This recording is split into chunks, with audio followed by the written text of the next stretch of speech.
we'll start off with an important question. Which sequel is the best, and why is it part six?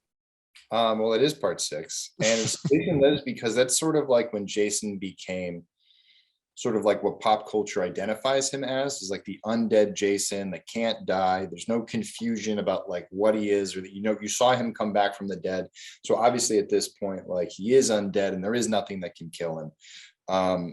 There's also just sort of like how good that story is. It's finishing the arc of a three-part, of the trilogy, of the Tommy Jarvis trilogy, seeing this character grow through being a boy, then growing into a young man who's dealing with everything, and now sort of graduating from that and still haunted by Jason. Like there's such cool classic themes there. I think Tom McLaughlin did a great job directing the film. I like the blend of humor, but also like sheer brutality with the way that they portrayed Jason. CJ Graham has an amazing performance, very strong and powerful Jason. Jason looks really good.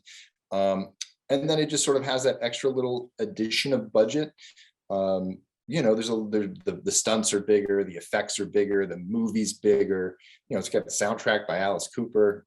There's all these like really cool things about it, and I understand why. Yeah, my second favorite is Final Chapter, and so I understand the purist of Friday the 13th who sort of like live in those first four as the four that were really the true Friday the 13th, and I understand that, but six is just, it's like everything come together. And I think it's just such a great launching point for storytelling, especially with the way they worked in the supernatural elements, and Tommy understanding that Jason is something otherworldly, and that it's not just like putting him down. There's like ways to sort of like kind of work through that. And that's something that inspired me when I was doing the Never Hike Alone project, was sort of like Tommy knowing that like, you can't just like chop Jason in the head and expecting that he's going to die. Like there's certain things that sort of have to happen in order for them to really put Jason down for good. So I think that's sort of the cool thing that I think part six really sets up really well, along with other films, of course, but part six really kind of cements that sort of the way that Tommy and Jason sort of interact now, what their sort of interactions would be like based on sort of